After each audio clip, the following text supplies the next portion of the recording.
let's talk about the future of work by imagining that all of you have come here this evening to collaborate in the creation of a new movie. Because I am very optimistic about the future, let's imagine that this is a romantic comedy about you falling in love with your work. We have a very diverse group of people here. Look around. We'll have a director. Alex, you'd probably make a great director. We have writers. Some of you would like to be the camera crew. Others of you will decide to be on the finance team or the marketing team, and you'll make these decisions based on what you're most passionate about. We are a collection of teams who will be collaborating together to bring this movie alive. Let me describe how we will work together.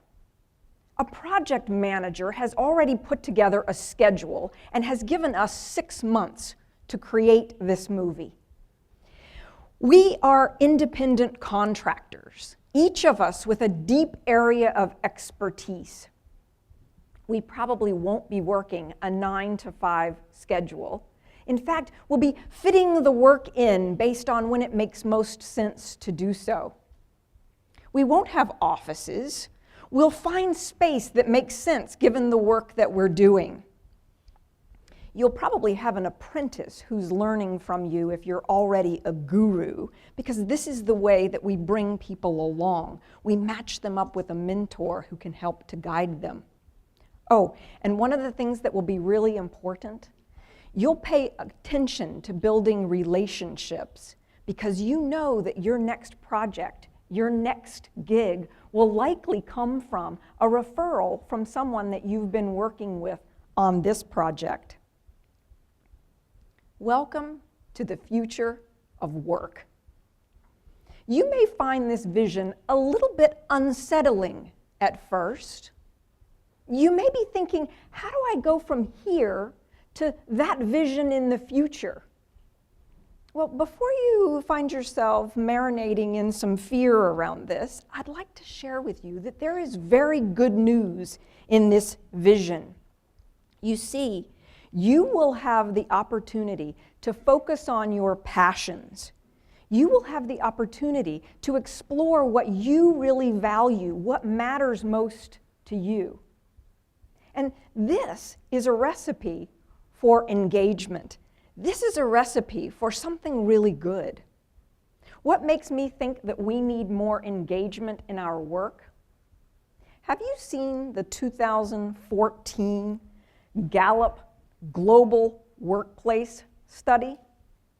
In it, you'll find that 87% of employees worldwide and 70% of employees in the United States are actively disengaged in their work. What that's saying is that only 30% of employees are moving their work forward. Only 30% of the people at work are actively excited about the work they do in such a way that it builds momentum and helps the business grow. If more people understood how your passion can fuel your career and your work, then we would see more engagement, and we could do better than that. So I'm excited about this view that I have. For a moment, let's set aside the idea of making this romantic comedy movie, and let's talk about what will happen when we've finished the project. We will all consult an online project board to see what's next. What could we do after this? And each of us will choose a project that appeals to us based on our own values, based on our own skills and motivators. So one of the projects that's already up there on the board is a slasher film. For those of you who really like the movie Halloween, you might be saying, that's exciting. I'm open to exploring that project. While others of you are saying, hey, there's already enough gore and violence in the world. I don't want to be on a team or a project that creates more of that. Another project that's listed up on the board that we found online here is a documentary about solar energy. Some of you would say, that's exciting to me. I have a passion for conservation, energy, and how the world could make better use of our resources. Somebody else might look at that project and say, that's not something that I know anything about, and I would love to learn more about it. While somebody else might be rolling their eyes saying, that sounds really boring to me, what's next? Well, another one on the project board here is the 5th Twilight movie. Now, some of you are saying, hey, that's not for me. That's below my artistic standards, Shawn. You might not care about the content of the next project, so long as it gave you the opportunity to earn a wonderful income, or to have a starring role, or to learn something that was completely different from anything you'd done before. Maybe enhance your skills or your reputation in some way. You see, the fact is, all people are already motivated. You are motivated. You're engaged. The question is, are you bringing that engagement to your work? What excites me most about the future when I put all the pieces together is that you will have the insight, the awareness, and the knowledge to make decisions about what excites you most. You'll know what drives you. You'll know what satisfies your motivators. So what are these motivators that I keep referencing? These are the values that drive us. These are the core of who we are. And they will help you to determine what projects would be most exciting to you. In 1928, a psychologist named Edward Springer identified 6 workplace motivators. And since then, Bill Bonsetter has gone on to research and validate these 6 workplace motivators. And I'd like to just highlight for you what the 6 motivators are. But in the examples I just gave a few moments ago, each of them came to life. So the theoretical motivator is a motivator that's about helping other people solve complex problems. The theoretical is about learning and taking in new information and sharing and teaching. Another motivator is the utilitarian. And when someone has this motivator, they want a return on investment. They're probably keeping score in some way. And they like to see how the finances, how the budget is moving forward. The individualistic motivator is about leading and wanting to be world class, wanting to step up. The aesthetic motivator is about creating balance, harmony, artistic. The social worker motivator is about doing great things in the world. It's about making a difference for other people. The traditional motivator is about following a system. It's about having a way of orienting ourselves. It might be a quality process or a religious system that helps us to make decisions, to have a tradition to pass on to others. All individuals have their own motivator hierarchy or their own motivator pattern. And it's your motivator pattern that will determine what engages you most. Your top 2 motivators, or maybe your top 3, will lock together and become the core driver behind why you do what you do. And your lowest motivator will likely repel you when someone tries to motivate you using that. You've probably already figured out that people have very different motivator patterns. But what most people haven't connected yet is that organizations, companies, businesses, schools also have their own motivator pattern. And that's what forms the mission behind the organization. When we intentionally align our individual motivators with the business, with the organization motivators, that's when we fall in love with our work.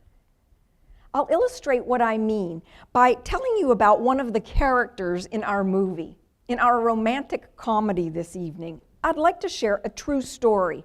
And this is based on a young person on the fast track, focused on accounting, a 30-something-year-old who has the right resume, a track record of ongoing success, and amazing references. We'll call her Claudia for the sake of our movie. Claudia has her mind set on becoming a chief financial officer, a CFO. And Claudia begins to watch for opportunities and roles that would enable her to fulfill this dream she has. And lo and behold, she discovers that an organization she's heard about has a CFO role available. Claudia applies for the job, and we have a celebration when she lands the job. But like life and really good movies, there's a cliffhanger here. Why is it that at the end of the first year, Claudia is asked to resign? If Claudia had had a clear understanding of her own motivators, she would have known that the organization she was going to work for had high social worker motivators. And she herself had high utilitarian, individualistic, theoretical motivators. In other words, her motivator pattern and the organization where she went to work were not a good match. And when Claudia did what she does best, people didn't appreciate it. People didn't value it. At the center of our romantic comedy is a woman who's recovering from a really bad breakup, a shaken confidence, and a bruised ego. She's not sure she will ever find Mr. Right Incorporated. So how do we turn this around? What makes this a love story? Well, like the hero in every story, Claudia takes a journey through her own emotions. After she's fired, she feels fear, anger, sadness. She's lost in these negative emotions for a while, and she's struggling to find a path forward.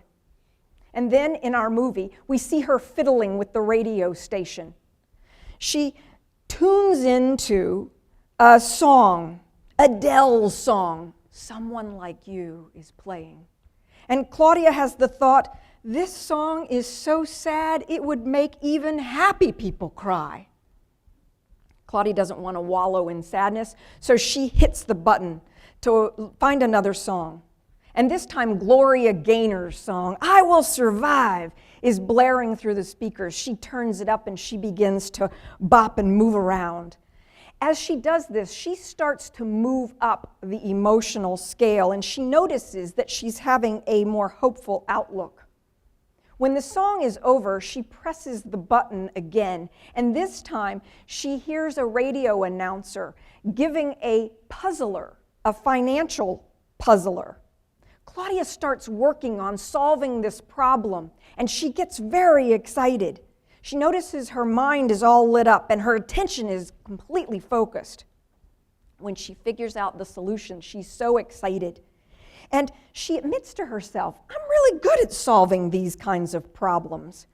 I wonder what it would take for me to be able to solve this kind of problem in my work and have people really enjoy it. You see, when we tune into our emotions, we begin to notice the kinds of things, the tasks, the environments that trigger in us our best selves, the most positive emotions that we can experience. I encourage you to begin to use your emotions. You see, you already have a very sophisticated emotional guidance system, and that will attune you to your core motivators. What do I mean by an emotional guidance system? Here it is. It's a scale. Love, joy, hope, envy, sadness, anger, fear. The highest scale, love and joy. When we're there, we're going to create more of that in what we do. So when you're at the top of the scale, you're more likely to ask great questions that are solutions-oriented. Claudia asks herself the question, what kind of company and role will reward my ability to solve complex financial problems? Now Claudia is asking the question that is going to lead us to fulfilling her motivators and creating a happy ending to this romantic comedy. You may be thinking that this really is a Hollywood script, because this is way too optimistic. It's not grounded in reality.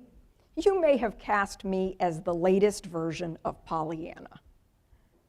Well, that depends on your emotion set point. You see, for people who have an emotion set point in fear, they will experience the world through that lens, through the lens of fear. And therefore, they would find this view that I'm sharing to be very out of touch with reality. And yet, many companies are doing these things already. Companies are assessing jobs and looking at what are the key skills, what are the key motivators, what does this work actually reward someone for doing?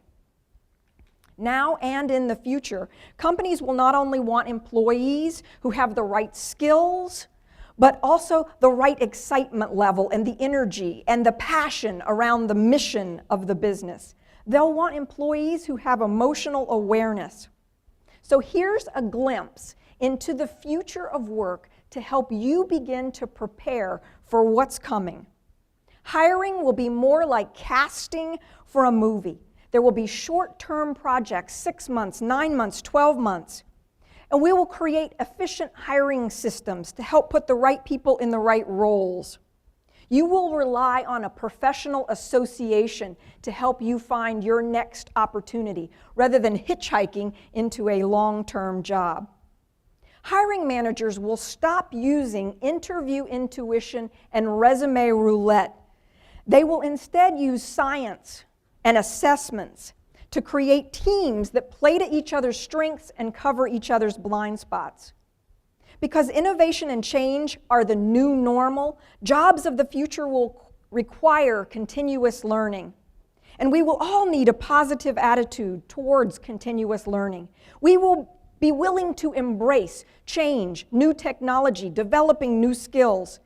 And, oh, by the way, this will show in our LinkedIn profiles. You see, if you don't have a LinkedIn profile, I say that's career malpractice. The resume is dead. We use LinkedIn profiles now to see someone's history, what someone's passionate about. So I encourage you to showcase your brand in your LinkedIn profile. And you will have a happy ending by tuning into your emotions to discover what triggers you to feel passion, love, and joy, so that you can follow that in service to other people through your work. And if you believe, as I do, that the meaning of life is to expand love and joy and passion in the world, then you will see your work as a vehicle for bringing these kinds of feelings to others in service to them. Albert Einstein said, "Imagination is a preview of coming attractions." In my imagination, I see you owning your own career path, following your passion, and fulfilling your motivators in work that's engaging to you. Isn't that a workplace future we can all look forward to? Thank you.